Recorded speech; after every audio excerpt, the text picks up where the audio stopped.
the Misfits.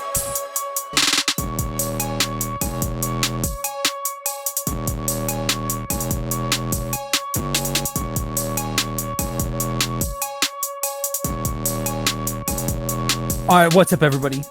Welcome back to a KFM production. We are combining a lot of different shows with this one and really just using this as an opportunity to be able to geek out about something that both of us absolutely love. So, November 29th is the birthday of the writer C.S. Lewis, and we have approached this whole topic of the Narniad, talking Narnia, all of that is kind of a year in making, because we hear a lot of different takes from the about the Narniad from the larger audience, from some of the circles that we are in, and it is time to finally talk about it. And as the broadcast network's resident Narnia expert, I figure what better time than now to lead the discussion. So Narnia is one of those stories that many of us in the Christian world have experience with. Now, I do think it's a little funny that, being the angsty rocker of the group, if you will, the guy that doesn't necessarily do the usual path, that I have come to love and appreciate this series as much as I do, because for many I know have this, youthful exposure to this series, right? Something like grade school, something like youth group, where this is kind of a Christian's first segue into the world of fantasy. Whereas for me, I was in my late 20s when I first discovered the Narniad. It wasn't long after I had first became a Christian, and I had known about The Lion, the Witch, and the Wardrobe. I had known about C.S. Lewis, and I knew about Aslan in broad strokes from my exposure to church and church culture, but I didn't really have I wasn't really long in the tooth as far as understanding the beats that make up this complex, interwoven series of stories that make up the Narniad until I was well into my adult life. So I'm guessing, because you look and sound and smell a whole lot more like a pastor than I do, that you have some kind of, like I said, youthful exposure to this story. Yeah. I mean, I honestly don't remember if it was grade school or if it was just my mom, but it was one of those two, and it was like maybe second or third grade even, that was the case. And that was before the movies were coming out. That was before, there was the BBC series with it. I think there was probably some really horribly done animated cartoon version of it probably at the same time. Yep. But it was something that was introduced early, and it was actually part of the elementary school reading curriculum at the Christian school that I was going to. So, I mean, it wasn't just like, it wasn't just like, well, we know what it is. It was like, this was actually part of the reading curriculum that we had. So yeah, I mean, I probably had more of it as an on-ramp than you did, for sure. Yeah, I think it's funny when I look at the varied responses to fantasy and even to the Narniad that I see across Christendom, where you have folks like yourself that grew up in the Christian environment, that grew up in Christian school, and so this is the one, right? This is the one that's okay, even though it's got some of the same beats as some of these others. This is the one that's acceptable because we have Lion Jesus, because we have this gigantic allegory to the biblical narrative. And unfortunately, and I can say this approaching as, yes, I approached it as a Christian, approaching as an academic, I can say, unfortunately, the whole thing being treated as if it's one giant allegorical approach to the Bible. Mm-hmm. So yeah, the first thing with that is the easiest thing just to get out of the way is that the reason why it is the one that is most commonly acceptable, even though I have heard from certain Christian groups where even Narnia is considered off limits. Like it's pagan, it's witchcraft, and so we don't go near it. Right. The reason that it's the most acceptable is simply because Lewis doesn't hide anything. Yeah. He makes it too simple to figure out, which is part of why he and Tolkien butted heads on it. But it was so simple to figure out because it was meant to be a story for young children. It wasn't meant to be this great academic piece that we now have made it into. So it is so simple that it becomes very hard for people to twist it into something else, as opposed to other fantasy pieces that are doing Christian allegory stuff where you actually have to sit and think about what is this that the writer is saying. I mean, yeah. Lewis literally will have Aslan quote scripture that Jesus said, talking about himself, to make it absolutely clear who it is that we're supposed to see as Jesus here.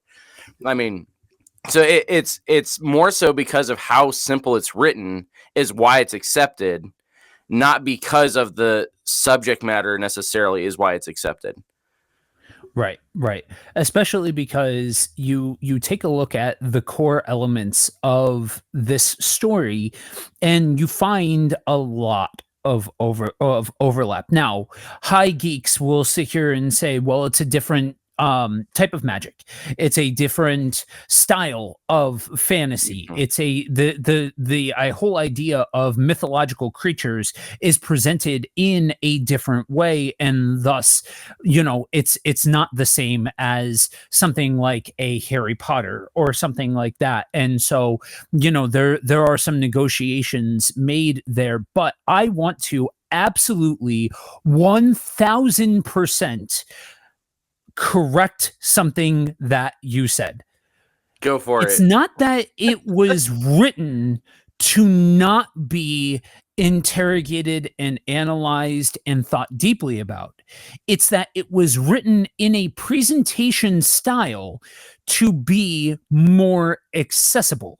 Whereas something like the Tolkien series was presented with more of an adult spin on it, where somebody who has more of a formed mind and has more of a fully formed knowledge base would be approaching that, whereas this was supposed to be something that is more accessible, but not written to not be interrogated or to be intellectual in nature. Because when you get through Narnia, when you go through the entirety of the Narniad, there are some really big concepts that are involved in the world building and in the presentation.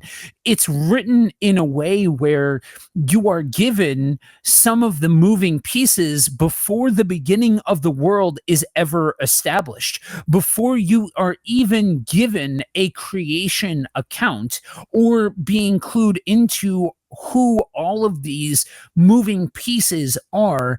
You are given the gravity of the situation and a world in turmoil before you are given the explanation of how the world came to be or how the world was brought into turmoil. Also, you are presented with a concept that now we would call metaphysics. We would call multi-dimensional theory, where you have this nexus point where you can access this whole multiverse of worlds where only one of them is Narnia and only one of them is Earth, but you also have all of these other worlds on top of. And so you even have a metaphysical concept where the world is stacked. You've got Narnia, and then stacked is Aslan's country, and then stacked is Earth, and then stacked is all of these different worlds, where it's like when you go through these different portals in this nexus point between worlds, you are literally going from one layer and dropping to another layer, or going up to another layer and going that way.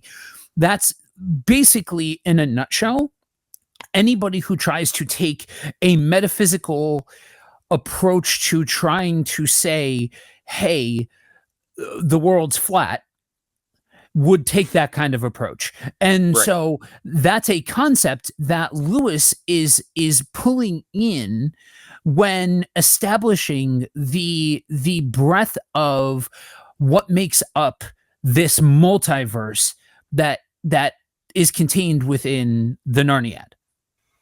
Yeah, so I've got a question for you here. And this is something where at first I was going to say, well, maybe it's too deep for this discussion, but then you brought up metaphysics, so I don't think anything is too deep anymore. So we're in there. Oh yeah, we're deep. We're deep in. So here's the question, because I like what you said there about the idea of, he presents a problem, he presents this world without giving us the backstory.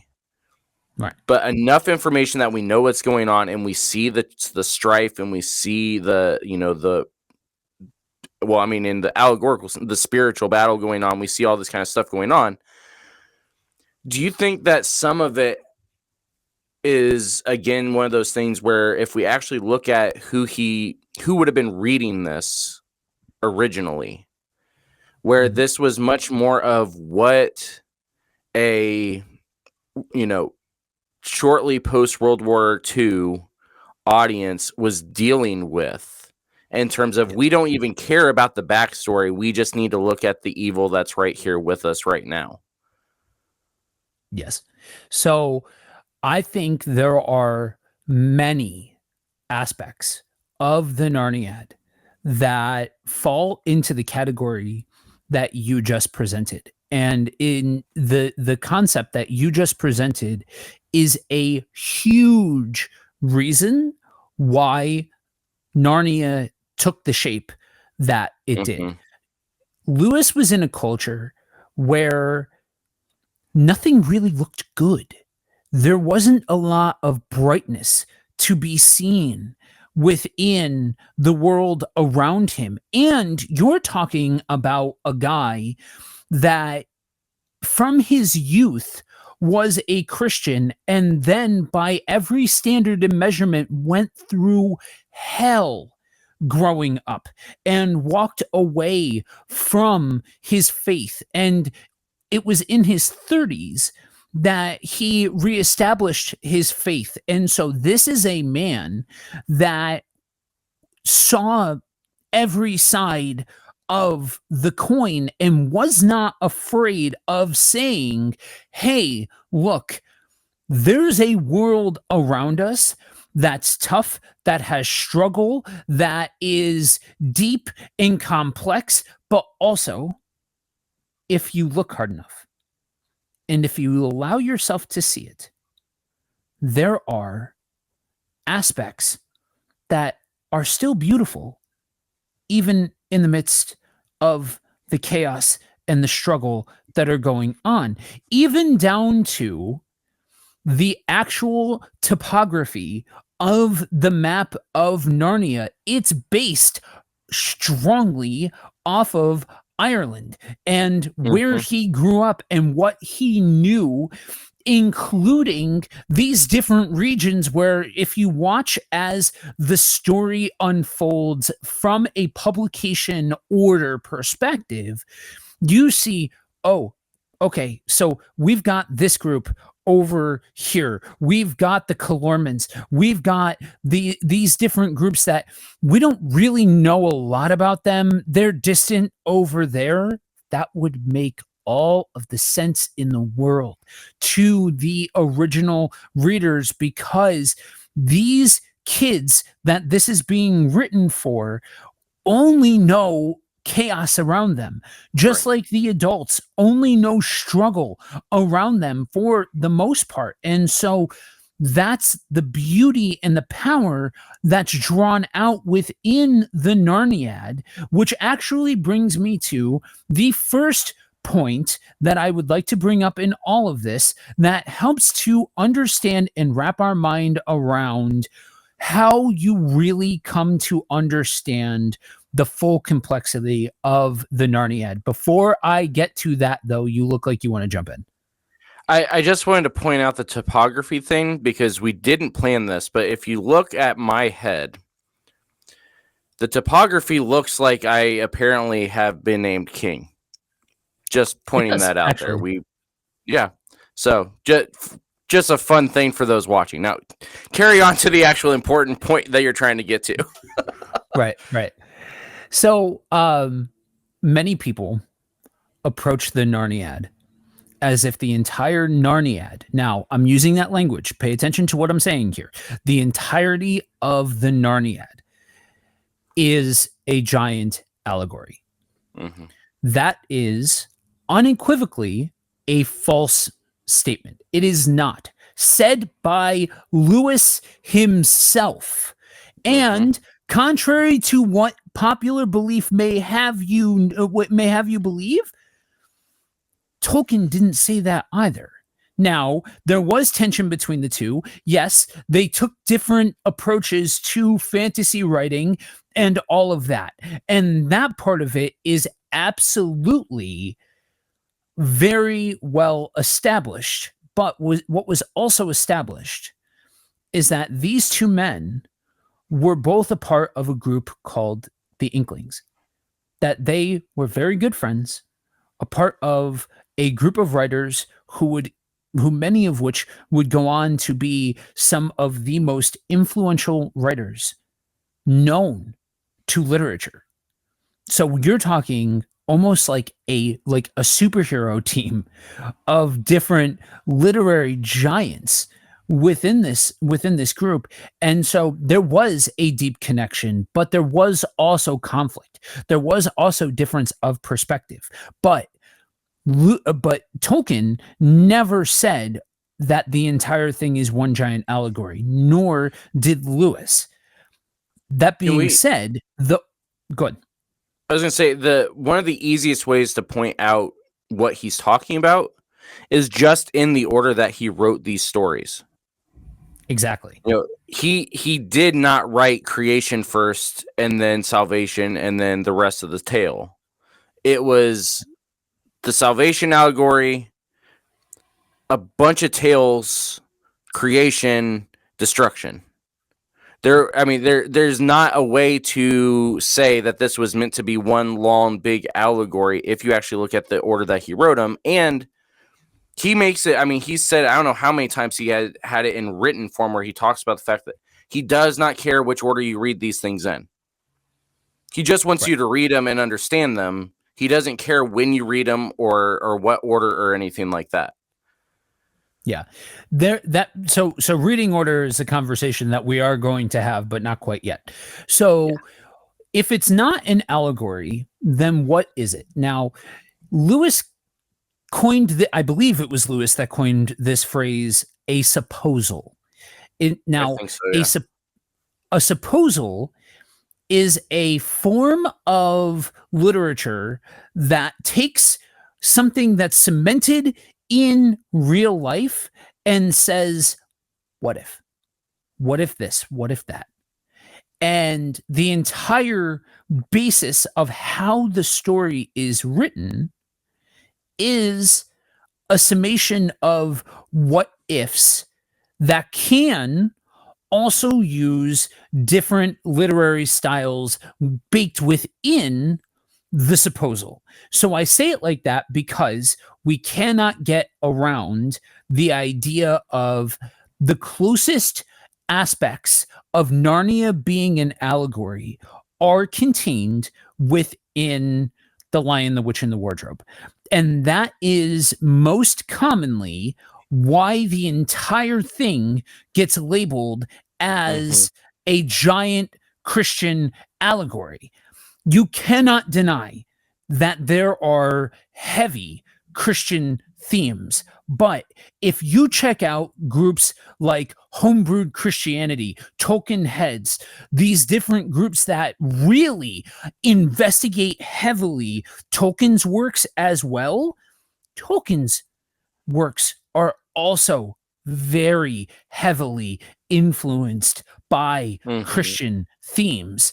But even within The Lion, the Witch, and the Wardrobe, I would argue that yes, there may be an allegory for Aslan and Jesus, that Lewis basically writes Aslan to be a different form, like Jesus having taken a different form, that even The Lion, the Witch, and the Wardrobe isn't really an allegory, because when you try to fit in the puzzle pieces to say, oh, this character is an allegory for this character, and this event is an allegory for this event, it starts to fall apart. It doesn't really actually work out, because then you would have to make Edmund into Judas, and that doesn't work out.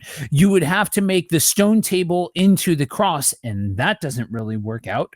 Yes, you do have the Christ figure raising from the dead. So I'm not saying that the themes are completely absent from this thing, but the second that you allow yourself to say, okay, I'm not trying to fit Christian themes into every single moment of this story, but it's an author saying, suppose this happened instead. Hmm. Suppose this is the world. Suppose that you have this giant fantasy world with talking creatures and big bads and all of these things going on, but also you have a metaphysical situation that allows for the introduction of Santa to Hmm. also be present in this world, this structure that allows for different people to be able to come in and engage with him and be able to experience things in this world while also being of a different world.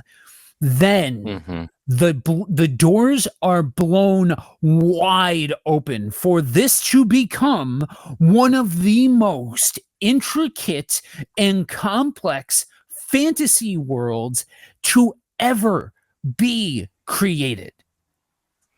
And it's, the way I typically, and you can correct me if I'm using the terms wrong, but the way I typically have talked about it, and Tolkien actually is easier to explain this sort of thing, but it's the same sort of thing we see going on with Lewis, is that the rather than talking about it as an allegory, is a perfect opportunity to actually explain to Christians what mythology actually is. Yeah. Because mythology is about the message of the story living on, not necessarily the specific minute details living on. And so that's what we see with, I mean, it's very easy with Tolkien, because Tolkien even lays it out within, in multiple places within some of the monologues that you've got, of things like, it was history, and then it was legend, and then it was myth. And it became myth because we forgot certain pieces. But the message still lived on even in the myth. Within Narnia, we have the same sort of things going on. I mean, again, we start out in the middle of the story, but even in the middle of the story, we hear there's been that this whole event was prophesied a long, long time ago.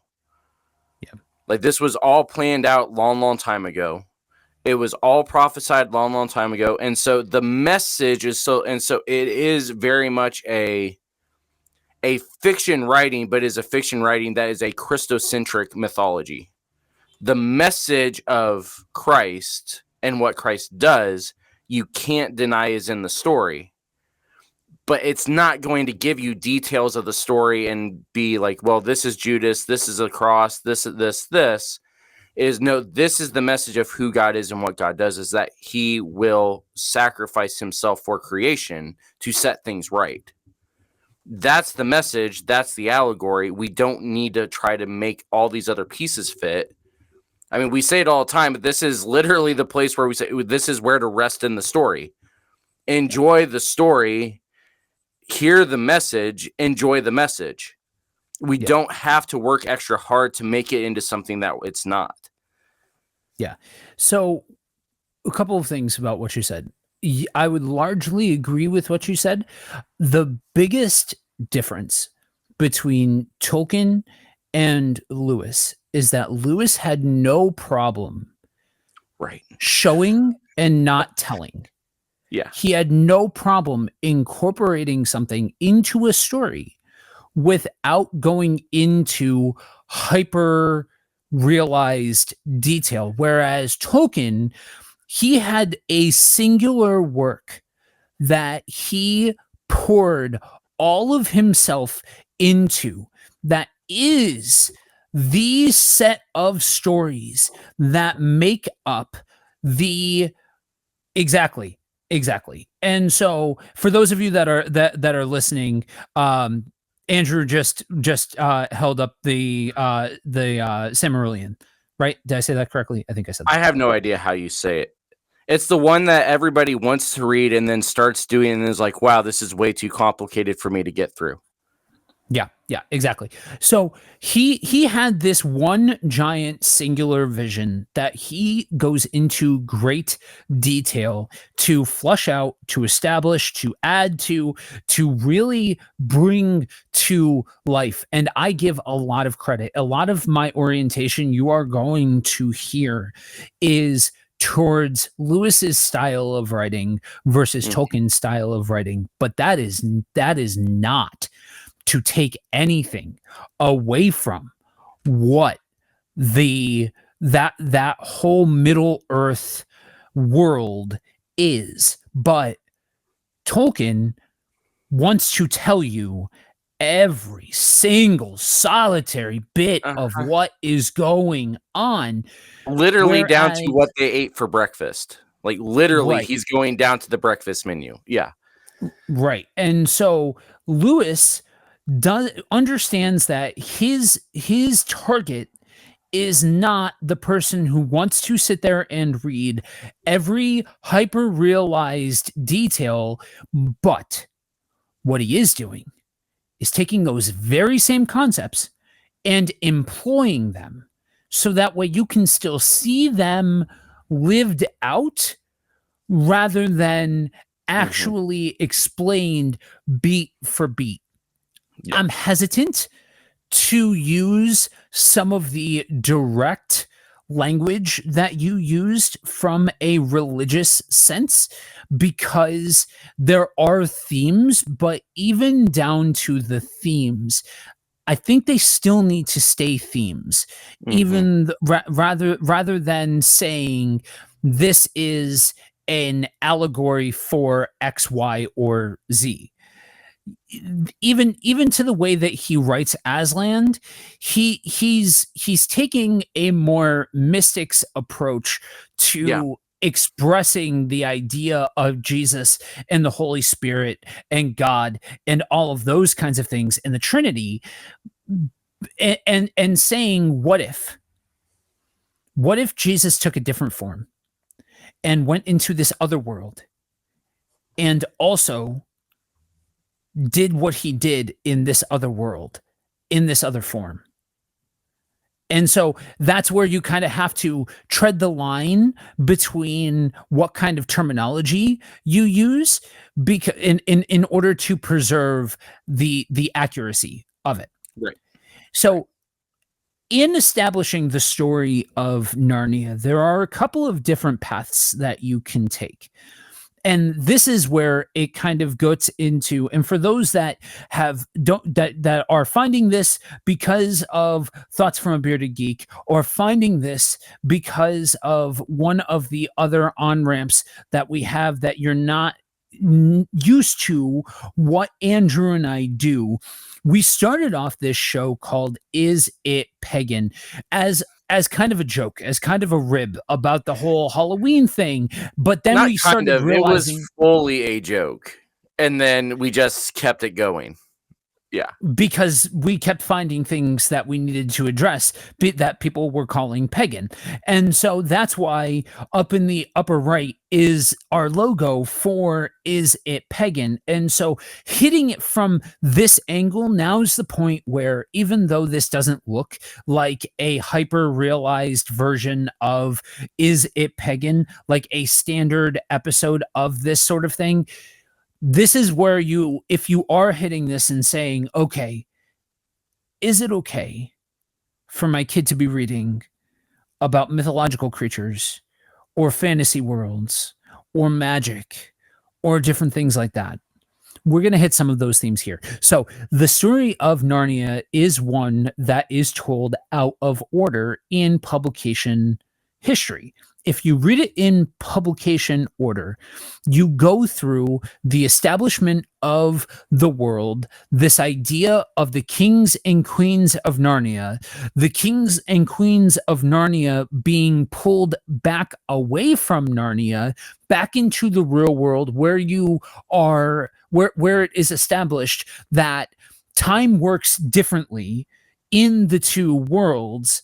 And then you pick up with the kids being brought back. A whole lot of time has passed. The world is in disrepair and all of that. And so you get a series of 3 stories that build off of each other. And that's, from that point, is where you start to get out of order storytelling. Mm-hmm. And that was done on purpose. Now you have a different group of folks that will say the best way to read it is in chronological order, because then you have the establishment of the world, and then you kind of go through the series of events as best you can throughout the entirety of the canon.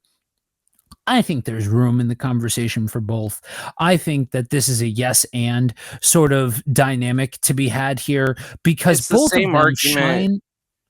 Yeah, I mean, it's the same argument we have with Star Wars, right? Do we watch it 4, 5, 6, 1, 2, 3, 7, 8, 9? Do we watch it 1 through 9? Do we watch it 1, 2 Clone Wars? Although, do we just ignore 7, 8, 9 altogether? It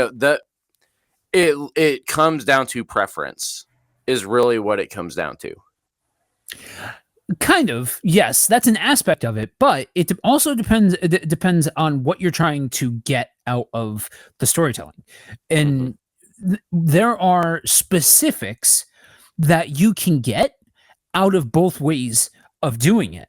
There are some folks that have changed up the entirety of either reading order and have posited an entirely different reading order, because it gives you kind of the main problem and then the prequel, and then based off of that prequel and seeing how it started, immediately jumping to this is how it ends and this is how the world is closed up.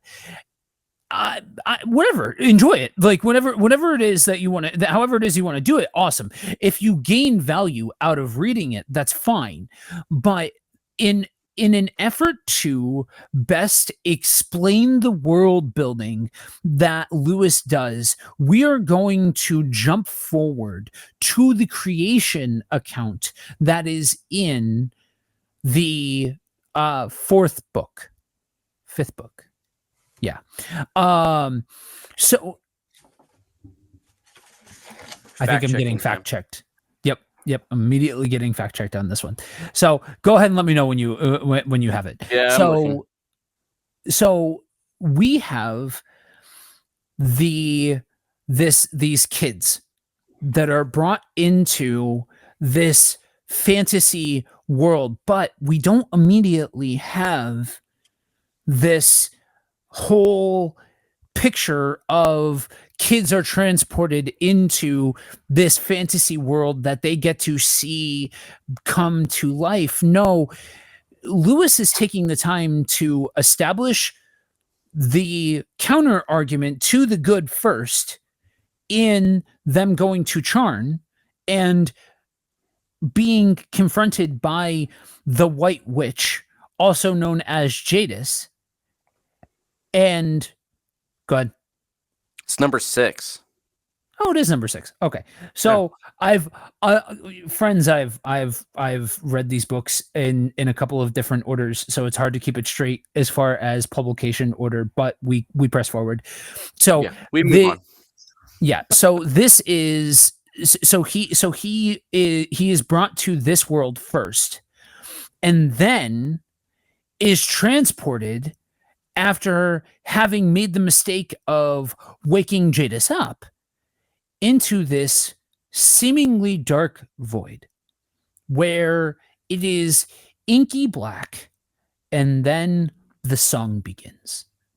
And they start to hear this noise that starts to spring forward life. The stars, the earth, creation, all brought forward from the sound of the lion's voice. But something interesting happens. They hear this beautiful sound. Jadis hears this horrific noise. And I will tell you, I am so hopeful that I think it's Netflix that has the rights currently. Go to town. This is one of those scenes that if done well, if done right, oh, this could be beautiful. This could be really, really something special. But I digress. We have the establishment of evil first, and then the establishment of the creation of this world without really actually knowing yet. I'm saying within the context of this book, without really knowing who this lion is or whether or not he's good or bad, and what role he plays in the entirety of the story. Now, in publication order, this is how you're learning the origin of the sons of Adam and daughters of Eve being kings and queens of Narnia. And so this you have these characters being brought into this world where he's saying, okay, we're already establishing that there are several worlds within this universe. This is how Narnia is being created. And this is where we start to establish the rhythms that are then fully realized when we see the Pevensey children take the thrones, when we see Jadis fully vanquished, and we see Aslan in his full glory leading everybody to victory. Yeah, the thing that I love with when we're to start to talk through like the creation stories and things like that, because I know the idea of music being the thing that is created is the same sort of thing that we see in Tolkien's world also. Music is what is used to create or anything like that. But the thing that that I love about both, and again, this is both Tolkien and Lewis do this, which Lewis I think is an even better example of it than Tolkien, is that it continues the theme that we see in scripture, the fact that the one creation account that we have throughout all mythology where chaos doesn't have to be reined in, that creation supersedes chaos, is in both Tolkien and in Lewis's worlds. Yeah. Tolkien, it's more of just somebody's trying to be chaos, but in fact, I intended it to be chaotic, and so it actually helps us build the story. But the thing with Narnia is that you've got the introduction of evil, then you have the introduction of the creator, and yet the first thing that the evil hears is chaos to them. It's beauty still to everybody else around. And then even when things like the lamppost accidentally gets planted, when Jadis is let free, when the first signs of sin and evil start to enter this kind of universe, nowhere in the midst of it is there ever any hint of it not still being beautiful. Yeah. And that's something that you don't have in most storytellings in general, but especially when we're dealing with creation stories, is that, and anybody that has read Lewis's actual like theological work knows this is kind of how he operates anyway. But this idea of the fact that even in the midst of when things should be chaotic and we should be talking about God taking control, Aslan doesn't have to take control. He just creates something beautiful. Right. And it's something that we don't see in other creation stories. Right. Exactly. And so he's taking the time here to give a backstory as to the cooperation between Aslan and humans, and that this is that this is a world where Aslan is choosing to cooperate with men and women to rule over this world that he has established. So again, we can't deny that there are themes present in these books, but it's supposing, what if this played differently? What if this other thing happened over here, rather than a direct allegorical approach like what he takes in the Ransom trilogy. If you're looking for Lewis to write a far more beat for beat sort of account, turn to, so most people call them the Space Trilogy. I think that they should be called the Ransom Trilogy because I think the Space Trilogy is kind of a misnomer, but they are definitely different. They're definitely more sci-fi than they are fantasy, but it is far more on the nose. It is basically, if The Lion, the Witch, and the Wardrobe is the most on the nose that the Narniad gets, it is that, but the entire series and the volume turned up. Yeah. Essentially. Yeah. And so he does do that with his fiction works. It's just not here. Yeah. Yeah, and we actually, I don't think we did for Is It Pagan. I think it was strictly a Misfits episode where we actually kind of dove into that a little bit when we were talking about the idea of theology of aliens and things like that. Yeah. Yeah, when we did the theology of aliens, we started talking about the Space Trilogy. Yeah. You know, yeah, it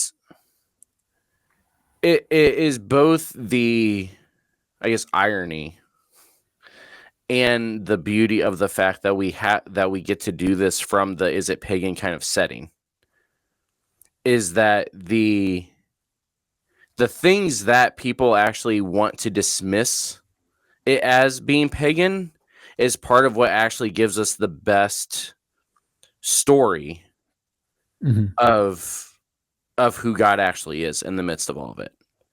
You know, if we don't have the contrast of, you know, the deep magic that comes out of Aslan and the attempted magic that we see out of Jadis, like we miss the entire contrast of what both we see within scripture and in the world, and what Lewis is trying to put forth. Jadis thought she had mastered the deep magic, and then it turned out she never understood it herself. Yeah. The idea of, even when you move forward throughout the books, anytime Jadis reappears, it's always an attempt at somebody to try to recreate what Aslan did without even trying. Yeah. If you just throw it out as witchcraft or paganism, like you miss an entire way of showing, especially because of being able to actually teach kids who God is and why we don't have to fear. I mean, ultimately, that's part of what the message is that we get from it, is that we don't have to fear because God does have us here. Yeah. I also think that there's a beauty in the way that Lewis approaches the amalgamation of different belief systems that are present here, because Jadis is supposed to be a mythological creature from a different Abrahamic religion.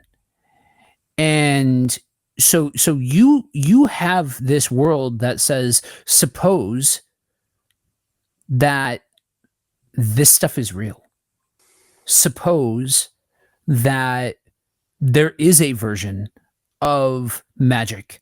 There are different creatures or sub-divine entities that have all of these powers. Suppose that there is this world, this multiverse of worlds that is governed by a deep magic established by this figure that we don't ever actually meet, is never actually given a form, is only ever spoken about, is only ever referenced here and there.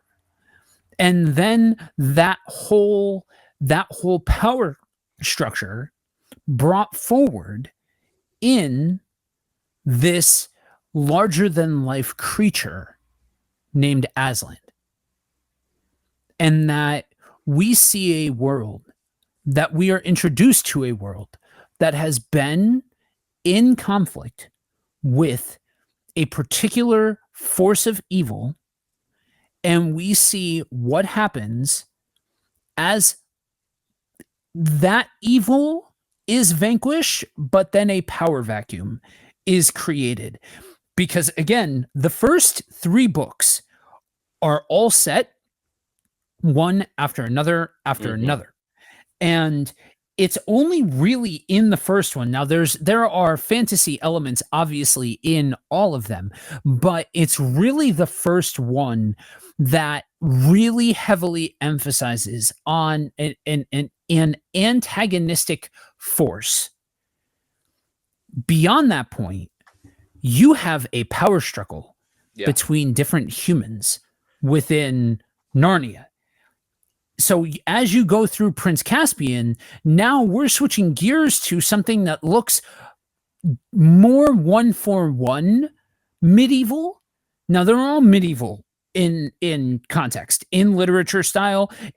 They're all supposed to be within the context of medieval literature, but those very direct themes are heightened in Caspian and then brought forward as a seafaring venture in Voyage of the Dawn Treader. But then you have almost like a camera shift that says, okay, all of this stuff is going on. Okay, all of these things are happening. What else is happening? What else is happening off camera over here? So let's go over here as the story unfolds. And we're seeing in different ways Aslan introducing new people into the equation, working with different people, and engaging the world in different ways to continue to keep order and defend the good of this world that he created. And like you said, it isn't until the sixth book that we get the preamble of everything that led up to this point. And even to say that it's not a beat for beat story of every single solitary aspect of every single thing that happened up into this book, up into this point. No, you get creation, and you get the story of the first humans to hit the scene, and Aslan establishing kings and queens. But being honest about the introduction of this evil that won't be fully realized or fully vanquished for some time to come. But even after that, you still have all of that turmoil. You have all of that conflict that sits within this world. I mean, when you look at the way that Lewis establishes the long winter, right? So Jadis hits the scene and she starts the long winter. What's happening in the real world? So do yourself a favor and look up. There are a couple of different places that have them. There are timelines that juxtapose the events of Narnia with the events of the world. What happens? World War II. And what happens right after this this first book is written, and what is done? The long winter is ended. And so we're taking the topography, we're taking the events, we're taking the themes of this world and saying, suppose a version of these very same themes are present here. What if? And then you have everything that culminates into the last battle and the wrap up of this entire thing. And so before we get to the wrap up of Narnia and how this whole thing comes in for a landing, I'll go ahead and come up for air and let you go ahead and chime in with whatever you've got. Yeah, I think so. One of the things is just something that I think is interesting that we just want to make sure that we actually just say, because we've been using the term and because of geek culture and everything, it has different meanings now. So the idea of the like multiverse level of all this stuff, is not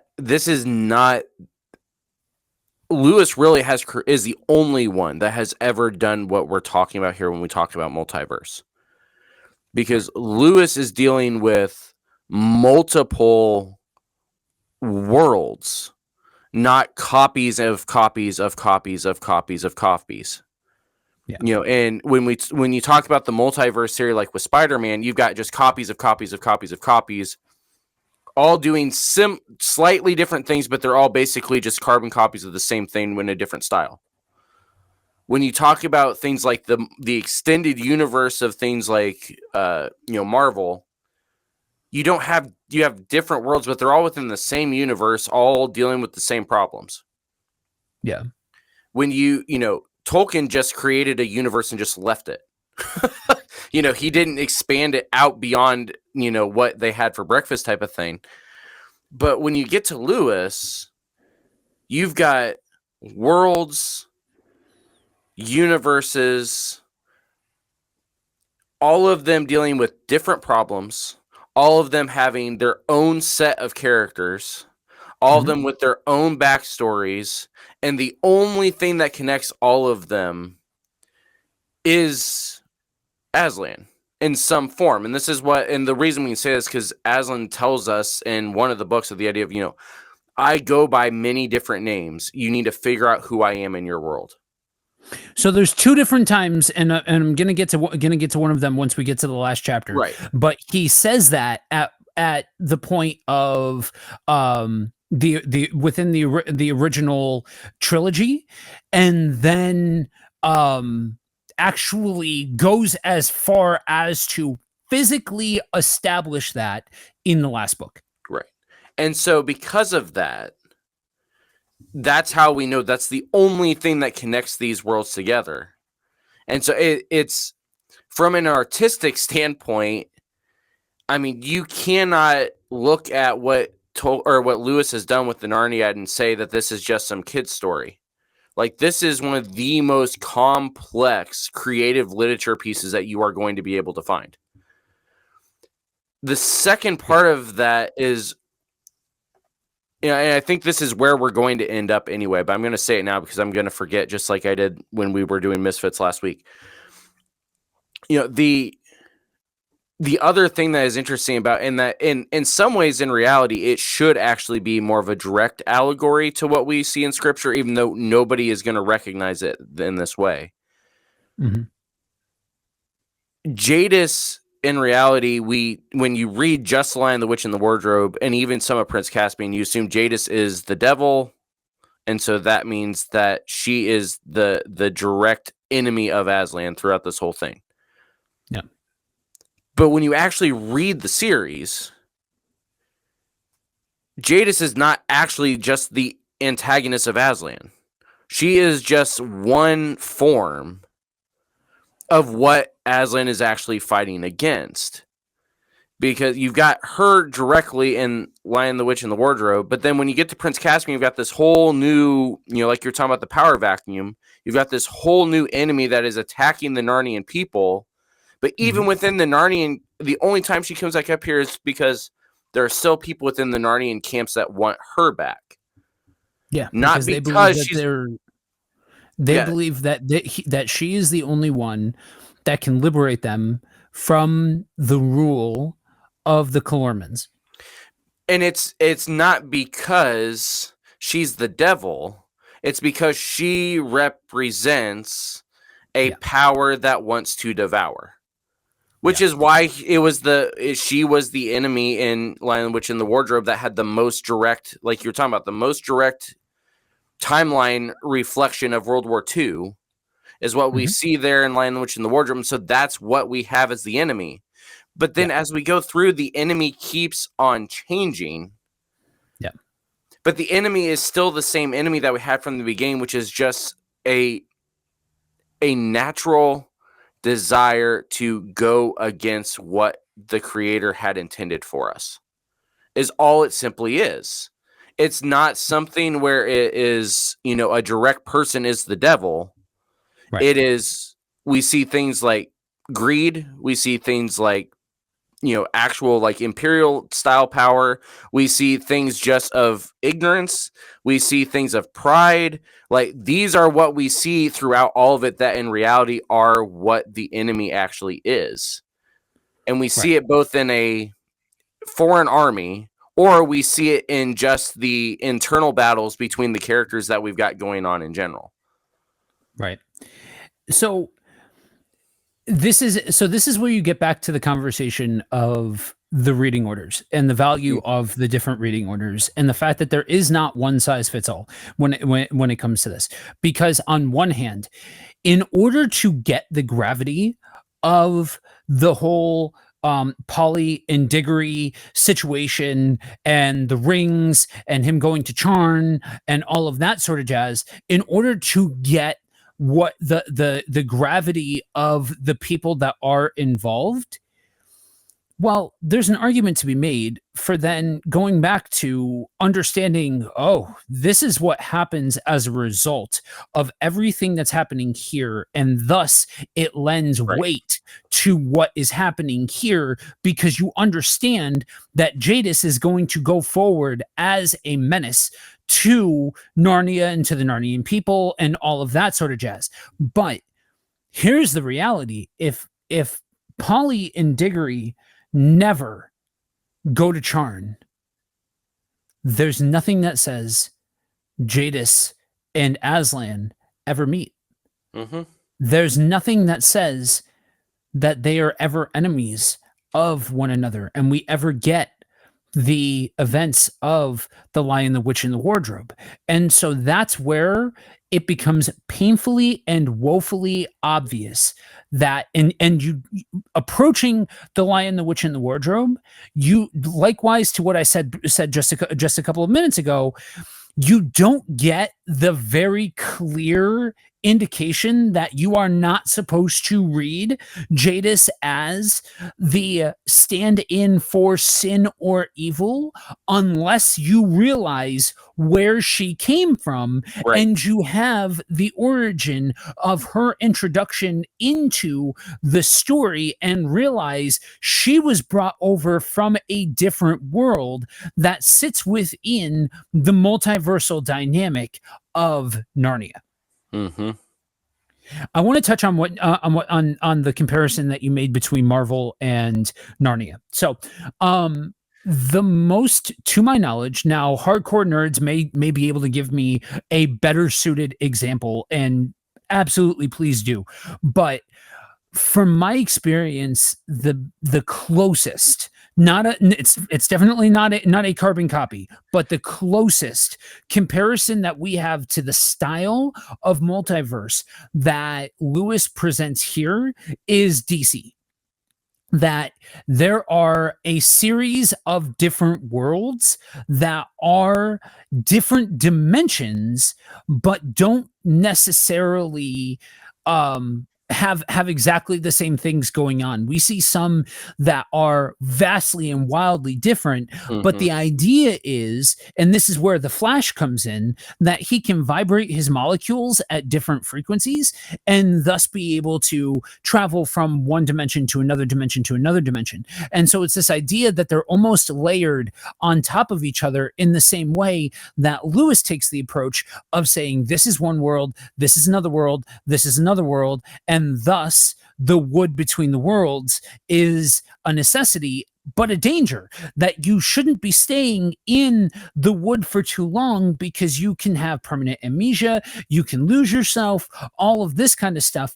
But that is the very foundation of the rings that are used and the theory behind how Santa Claus can go between all of these different worlds, that he was bestowed a trinket made up of the makings of the wood between the worlds, and why we have these different characters of Father Christmas, different from Santa in this world, Father Time, and all of that sort of stuff. We have these different characters, but that nexus point being the main connection piece between the various ones. And so that's kind of the closest comparison, but that's still not exactly what Lewis did here. And Lewis wrote this famously as a piece that invites people to bring your own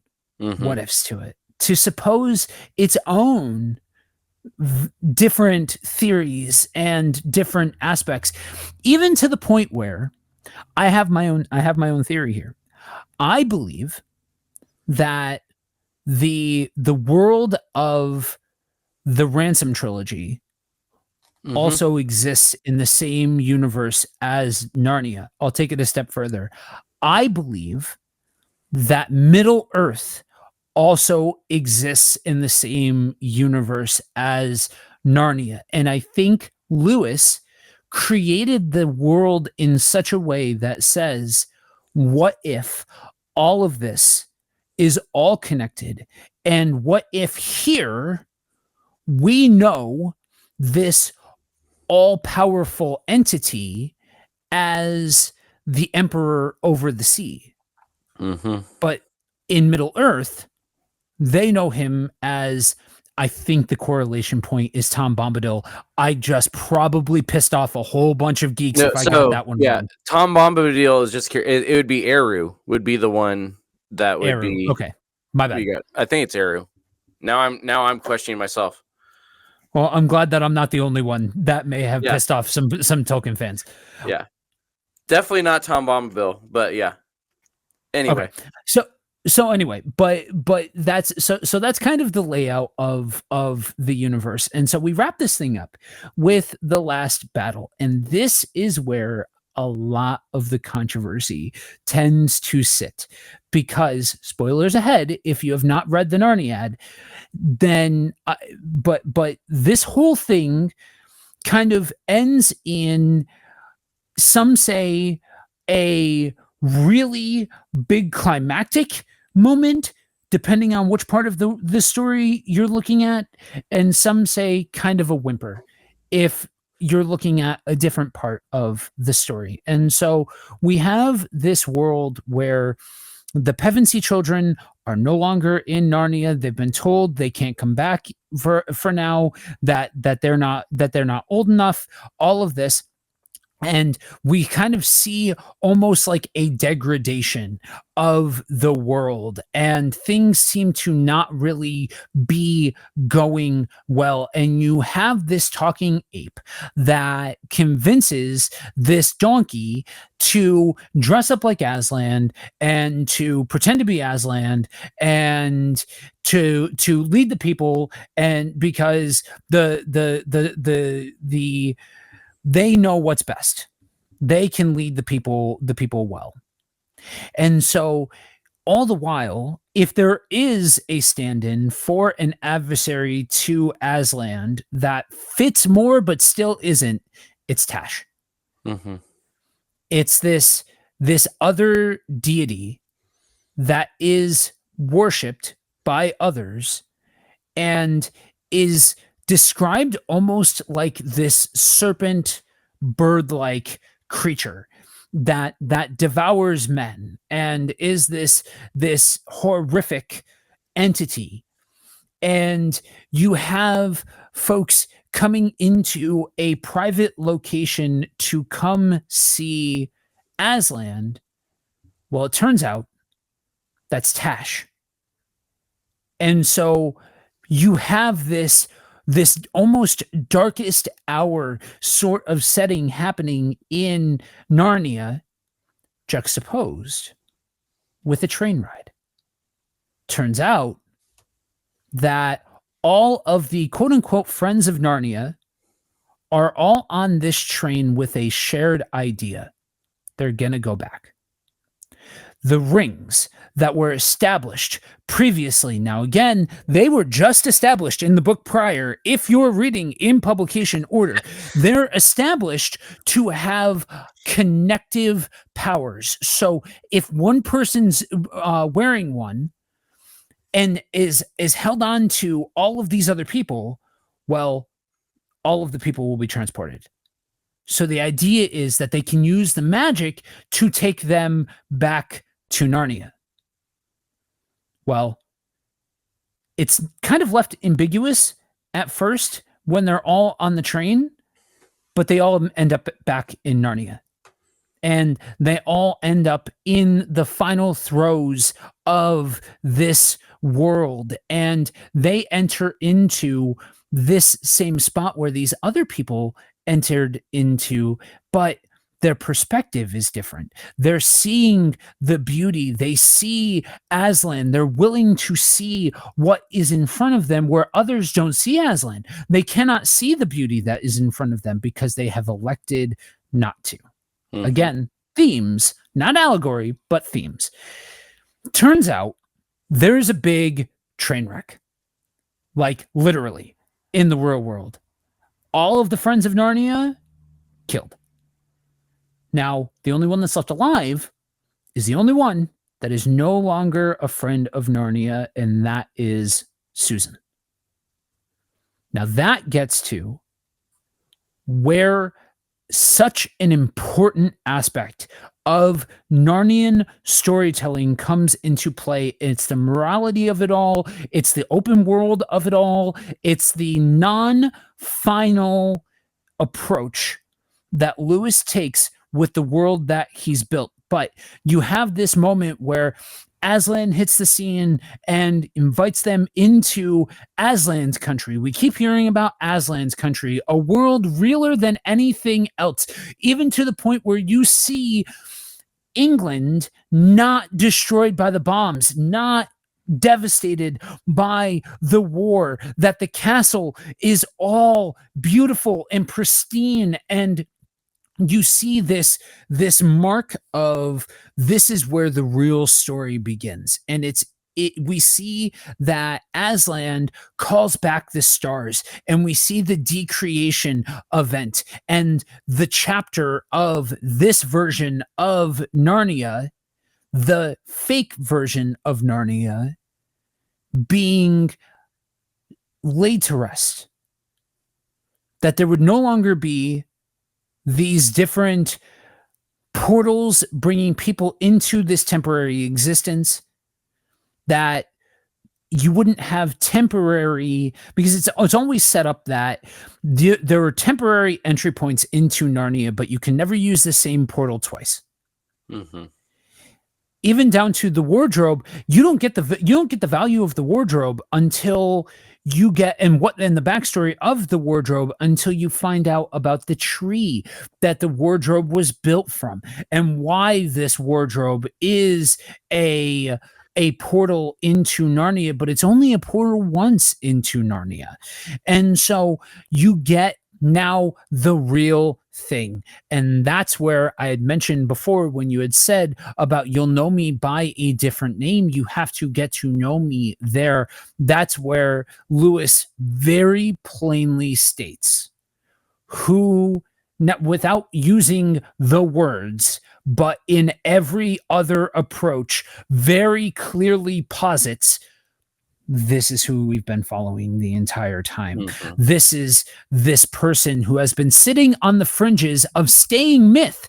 Again, showing, not telling, the whole idea of myth in juxtaposition to Middle Earth, but now fully brought forward into the most realized version of who he is, and establishing this is the real world. But we get into this whole thing of what literary folks have established after the fact, and commentarians have established after the fact, as the problem of Susan.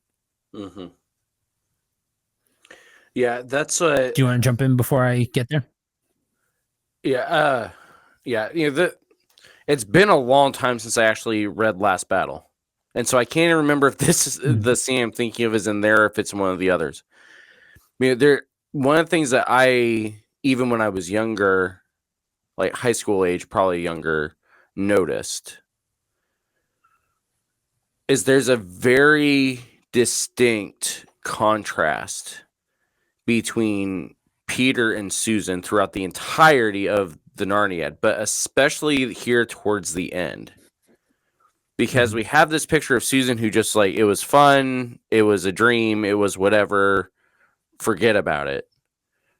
And then there's a very distinct scene, I can't remember specifically which one it's in, but where there's, Peter basically is they're almost having a vision. And Peter calls out, as an adult at this point, it's like, I am Peter, your high king. Yeah. And it's a very striking difference between somebody who's like, as fun as kids, it was just a dream, to somebody who had taken the title that was given to him by his God and made it his identity, even when nobody else recognized what that meant or believed any of it. Mm-hmm. That was who he identified himself as. Yeah. Compared to somebody who had been given a similar title. She was the queen. All throughout the other stories, whenever the Pevensey children appear, they are still referred to as they are the ones in charge. Nobody overrules them. Yeah. But yet she's like, I don't need any of this. Whereas Peter, it's still his identity all the way through, is the identity that was given to him by his God is the one that he's going to carry with him. And it's a very distinct contrast of character arcs going through, 7 books over, however 6-7 years that he wrote them. Yeah. You can't deny what's going on. Like you said, there's no way the nice thing about he actually leave plot holes, wrap everything nicely in a bow first at the end there. he's saying here as far as what it is that we are supposed to be looking like as well.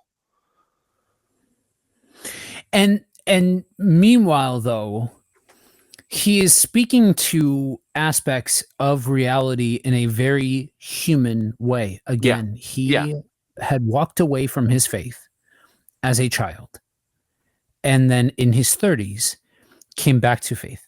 Mm-hmm. And that's when you start to get the theological works. That's when you start to get all of these things from him that we all know and love.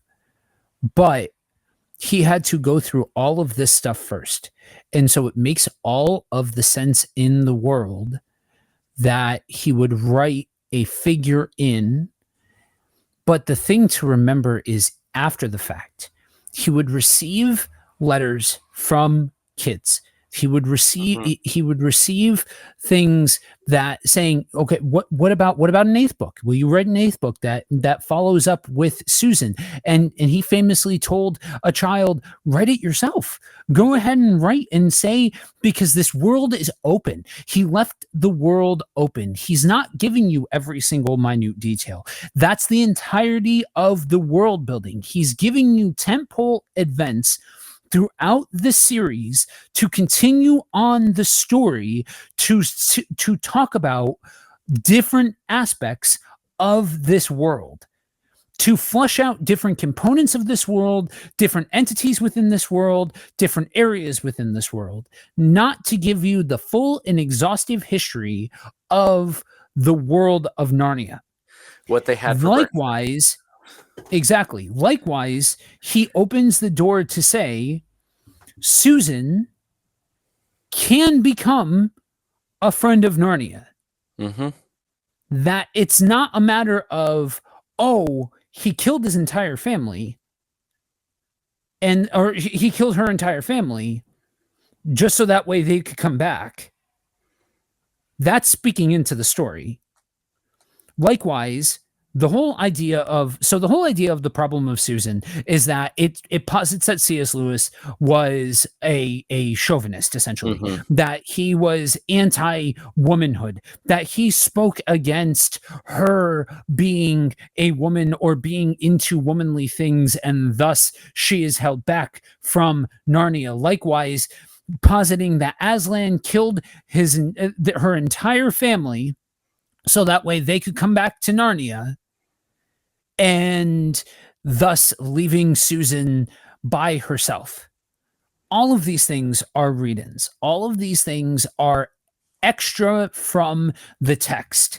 And it assumes motive behind Lewis's morality or Lewis's approach that isn't actually ever stated or ever present at all.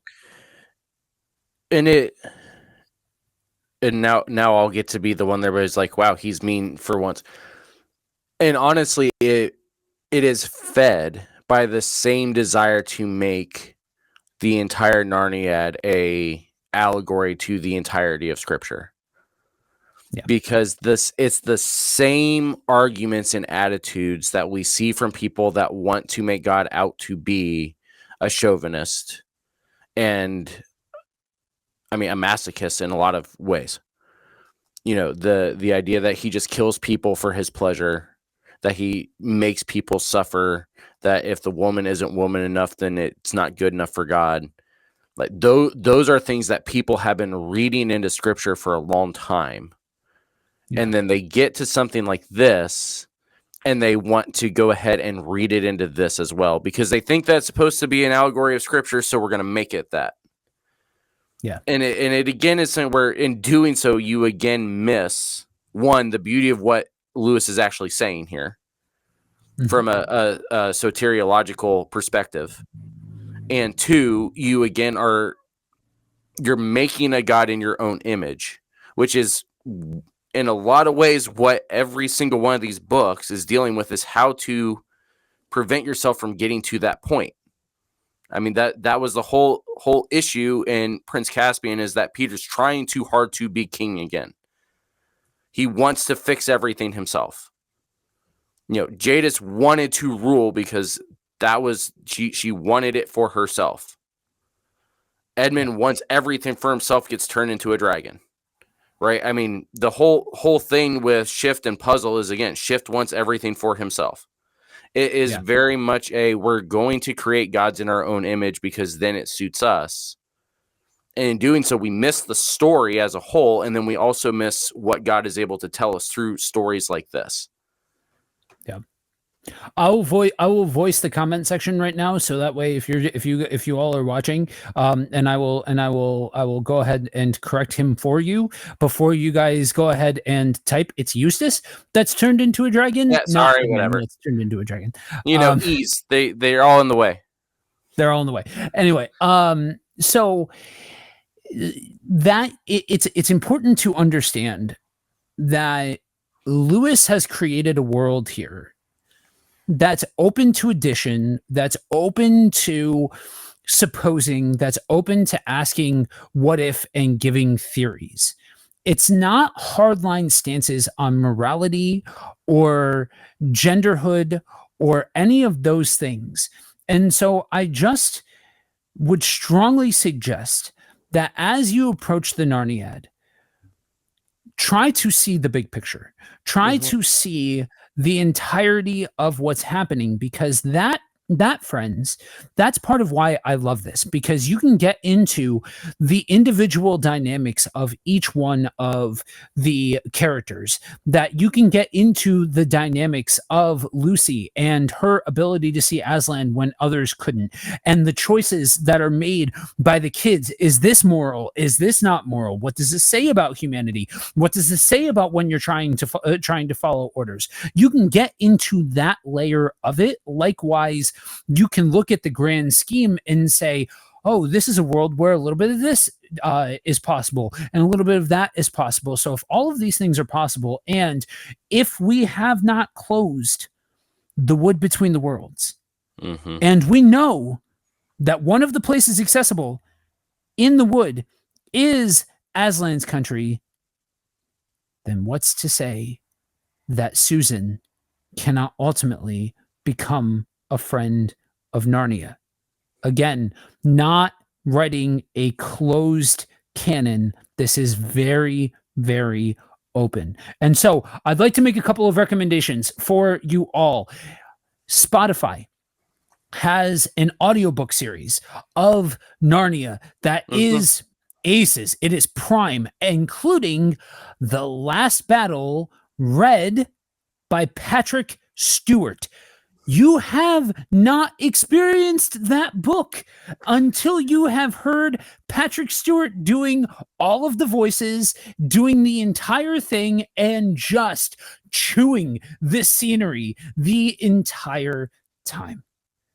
I would suggest go back and revisit the trilogy of movies that came out in the early aughts. I think they're good. I think they're large in scale enough. I hope that we get an entire canon. We get an entire series of movies that are just, let's tell the entirety of the story, pick a lane, and just rock it. Whatever way you want to do it. If you want to start at Lion the Witch in the Wardrobe and go through in publication order, or if you want to start at the beginning of the story and go in chronological order, just go for it and swing for the fences. I would be here for that. But until then, that is the Spotify version is good. The BBC one is not bad. It's almost like if you want to revisit in like an old English sort of setting and have that ambiance of the whole thing, I think that is also a really good way of engaging with the text. Yeah, the BBC one gives you a little bit of a nostalgic feel because it feels like you're getting it actually from Lewis. Yes, but yes, absolutely. If you also are afraid that it's going to put you asleep while you're driving listening to it, you're probably better off going Patrick Stewart. Yeah. So I just, as we wrap up, I encourage you, do not be afraid to explore this wonderful series. Do not be afraid to explore different contexts of these different stories, and that includes some of these other ones. Now, granted, some of the creators have come out to say really, really obnoxious stuff over the years. And if you cannot separate art from artist, I mean, in all fairness, she also came out and said some really stupid stuff about the problem of Susan also, in addition to all of the other things that she said about the creators of Harry Potter. Or not, or the characters of Harry Potter and all of these different things. Just saying, if you can't separate art from artist, I don't blame you. But if you can, do not be afraid to approach these worlds, because it's fantasy, y'all. You're not jumping into heresy just because you've approached these different these different modes of storytelling, and especially with Narnia. It dares you to imagine. It dares you to engage that fantasy part of your brain and say, truly, what if? So, you will likely be seeing this on one of our many channels. This is one that's going to be a crossover among a variety of our different projects within KFM broadcasting. If you're watching this on Thoughts from a Bearded Geek, if you're watching this on Ministry Misfits, if you're watching this on BuddyWalk with Jesus, if you're watching this on any of the other channels, then you are watching one of the different branches of our broadcast network, KFM Broadcasting.